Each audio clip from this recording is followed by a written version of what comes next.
বাংলাদেশের দৈনিক পত্রিকার প্রধান শিরোনাম যুগান্তর। দেশের স্বার্থেই বিরোধী দলের সঙ্গে আলোচনায় বসতে প্রস্তুত সরকার। ভোটের জন্য প্রস্তুত 400 প্রতিষ্ঠান।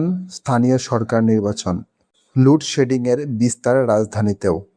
12 ডিআইজি সহ পুলিশের 13 শীর্ষ কর্মকর্তাকে বাধ্যতামূলক অবসর। ডিআইজি সহ 19 কর্মকর্তাকে বদলি ও পদায়ন।